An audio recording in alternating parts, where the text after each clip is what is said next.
Fala pessoal, sejam bem-vindos a mais um vídeo do canal, dando continuidade a essa série onde estamos falando da eternidade. No primeiro vídeo falamos da consciência de eternidade, do segundo falamos da relação entre eternidade e serviço e hoje quero falar com você a relação bíblica e mostrar para você a relação bíblica entre a eternidade e a santidade. Mais importante do que conhecer propriamente os eventos e a ordem em que os eventos acontecerão, eu penso que nós precisamos nos deixar ser impactados a respeito desse assunto, como conhecimento a respeito do futuro impacta a nossa vida agora no presente. E como eu disse, hoje eu quero mostrar para você a relação entre a santidade e a eternidade. João, 1 João, no capítulo 3, João na sua epístola deixa claro, falando do grande amor, capítulo 3, verso 1, falando do grande amor com que Deus nos amou, estando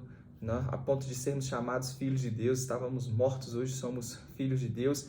E João diz, por essa razão o mundo não nos conhece, porquanto não conheceu a Ele mesmo, amados. Verso 2, ele diz, agora somos filhos de Deus e ainda não se manifestou o que haveremos de ser. Então ele diz que ainda não se manifestou o que haveremos de ser. Sabemos que quando Ele se manifestar, seremos semelhantes a Ele, João diz, porque haveremos de vê-lo como Ele é.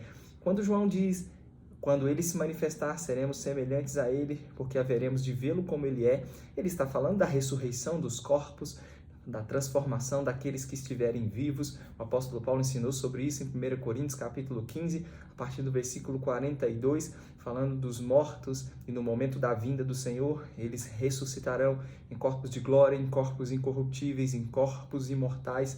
A partir do versículo 51, ele diz que aqueles que estiverem vivos no momento da vinda do Senhor, nem a morte experimentarão, seremos transformados no momento, no abrir e fechar de olhos.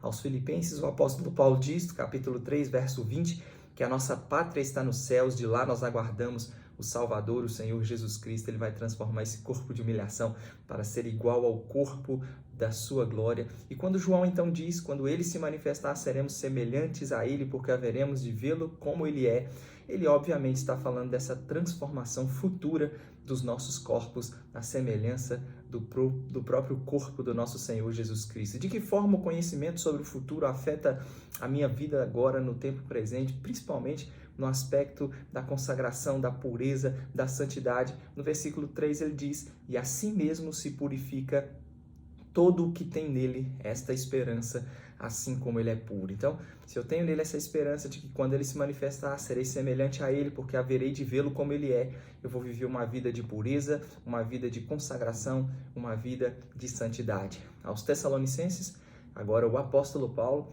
ele fala a mesma verdade. O Espírito, o mesmo Deus da paz vos santifique em tudo, e o vosso espírito, alma e corpo sejam conservados, íntegros e irrepreensíveis na vinda do nosso Senhor Jesus Cristo. Espírito, alma e corpo conservados, íntegros e irrepreensíveis na vinda do nosso Senhor Jesus Cristo.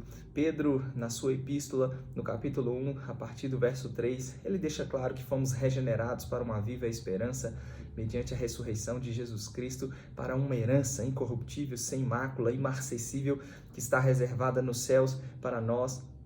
Ele continua o texto falando que somos hoje guardados pelo poder de Deus para esta salvação que está preparada para revelar-se no último tempo. Então, no verso 13, ele diz, como filhos da obediência, nós não devemos nos amoldar às paixões que tínhamos anteriormente na nossa ignorância. Pelo contrário, segundo é santo aquele que nos chamou, devemos também tornar a nós mesmos santos em todo o nosso procedimento. E mais uma vez você tem a mensagem da santidade em um contexto específico de salvação que está preparada para revelar-se no último tempo, regenerados para uma viva esperança, para uma herança incorruptível, sem mácula, imarcessível.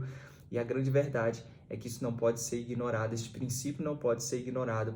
O próprio Jesus, no Apocalipse, capítulo 22, dos versos 10 e 11, a Bíblia diz, disse-me ainda, não seles as palavras da profecia deste livro, pois o tempo está próximo. Continue o injusto fazendo injustiça, continue o imundo ainda sendo imundo, o justo continue na prática da justiça e o santo continue a santificar-se. Então, Jesus diz, o tempo está próximo, e porque o tempo está próximo, o justo deve continuar na prática da justiça e o santo deve continuar a santificar-se. Por que é possível conservar a nós mesmos íntegros, irrepreensíveis na vinda do Senhor Jesus Cristo, o santo continuar a santificar-se, o justo continuar a viver na prática da justiça. Como isso é possível? Por que isso é possível, mesmo em meio ao mundo tão perverso? Eu lembro de 2 Pedro, capítulo 2, quando Pedro menciona no versículo 6 que Ló tinha a sua alma justa atormentada pelo procedimento libertino. E é muito parecido com o que nós estamos vendo hoje, cada bizarrice, coisas e uma sociedade que se encontra num declínio moral. Como é possível conservar a nós mesmos íntegros e irrepreensíveis na vinda do Senhor Jesus Cristo? A primeira coisa que precisamos entender é que do pecado nós não somos mais escravos. Em Romanos capítulo 5, no verso 17, o apóstolo Paulo diz que os que receberam a abundância da graça e o dom da justiça receberam para reinar em vida. E esse reinar em vida está dentro de um contexto muito específico. No capítulo 5, ainda no verso 20, ele diz que sobreveio a lei para avultar a ofensa, mas onde abundou o pecado, a graça de Deus superabundou. Então observe essa declaração: onde abundou o pecado, a graça de Deus superabundou. E então no verso 21 ele diz: a fim de que como o pecado reinou pela morte, assim também reinasse a graça pela justiça. Então, onde abundou o pecado reinou pela morte, mas a graça superabundou. E o que reina hoje não é o pecado, o que reina hoje é a graça pela justiça para a vida eterna. No capítulo 6, então, ele quase que antecipando-se a uma pergunta: que diremos, pois, permaneceremos no pecado para que a graça seja mais abundante? Ele mesmo responde: de modo nenhum. Como viveremos ainda no pecado, nós os que para ele morremos? Ou ignorais que todos nós que fomos batizados em Cristo Jesus, fomos batizados na sua morte? E então, nos versículos 11, 12, até o verso 14, para ser mais exato, ele diz que devemos considerar a nós mesmos mortos para o pecado, porque o nosso velho homem, a velha natureza, a natureza pecaminosa, foi sepultada juntamente com Cristo. Na prática, devemos considerar a nós mesmos mortos para o pecado, vivos para Deus em Cristo Jesus. Não reine o pecado no vosso corpo mortal. Ele fala isso no versículo 12, de maneira que obedeçais às suas paixões, nem entregais os membros do vosso corpo ao pecado como instrumentos de iniquidade. Mas agora devemos oferecer a Deus os nossos membros. Verso 14 ele diz: porque o pecado não terá domínio sobre vós, porque não estáis debaixo da lei, e sim debaixo da graça. Então, do pecado, primeira coisa, porque podemos nos manter e conservar a nós mesmos, espírito, alma e corpo santos, íntegros e irrepreensíveis na vinda do Senhor, porque do pecado nós não somos mais escravos. Viver em pureza e santidade é o que Deus espera de nós, e em Cristo Ele nos libertou da escravidão do pecado. É óbvio que não significa que não mais seremos tentados ou que não mais teremos que lidar com fraqueza. É possível que um crente em Jesus, neste exato momento, antes da glorificação final, sequer seja tentado? É claro que não.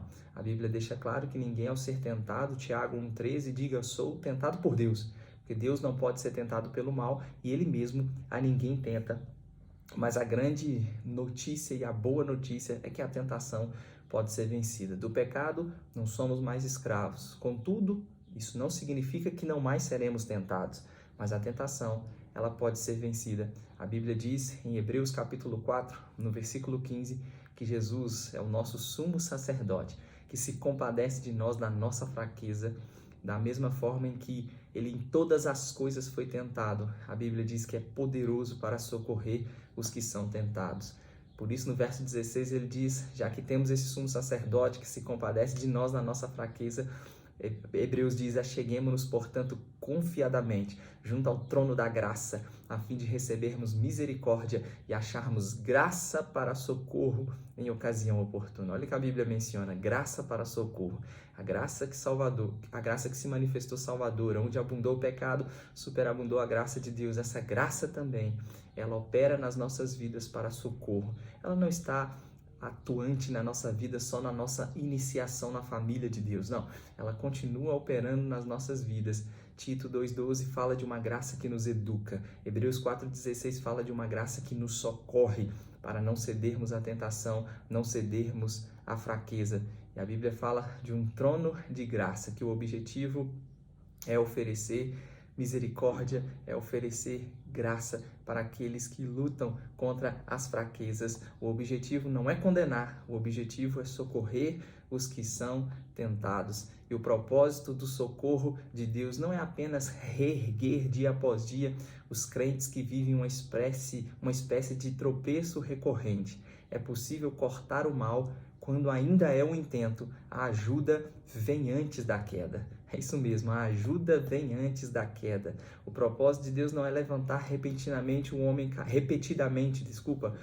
caído, é ajudá-lo a evitar a queda. E podemos, porque temos um sumo sacerdote, porque do pecado não somos mais escravos, podemos. A Bíblia diz, não precisamos ceder à fraqueza, não precisamos ceder à tentação. Em 1 Coríntios capítulo 10, no verso 13, a Bíblia diz que nós não seremos tentados além das nossas forças. A Bíblia diz e deixa claro que não seremos tentados além do que podemos suportar. A tentação não é insuportável, é isso mesmo. Ela pode ser vencida, ela nunca vai ultrapassar o nosso limite de resistência.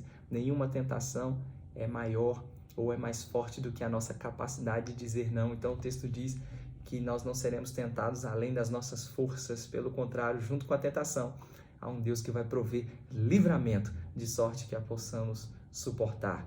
Então quero deixar mesmo no seu coração essa mensagem. Conservarmos nosso espírito, alma e corpo íntegros e irrepreensíveis. Quem tem nele essa esperança de que quando ele se manifestar seremos semelhantes a ele, porque haveremos de vê-lo como ele é. Quem tem nele essa esperança vai viver uma vida de pureza, de consagração, de santidade. Porque a Bíblia diz que devemos seguir a paz com todos e a santificação. Sem ela, ninguém verá o Senhor. E é possível vivermos essas vidas que agradam ao Senhor, porque do pecado não somos mais escravos. Temos um sumo sacerdote que se compadece de nós. O salmista diz, guarda a tua palavra, Salmo 119, verso 11, guarda a tua palavra no meu coração para não pecar contra ti. Se ainda não é inscrito no nosso canal, aproveita para se inscrever e ficar por dentro de todas as novidades, tudo que temos compartilhado aqui, um compromisso de levar até você a palavra de Deus de forma objetiva, com clareza, debaixo de entendimento aplicável para que a sua vida seja transformada. Sejam abençoados, um grande abraço.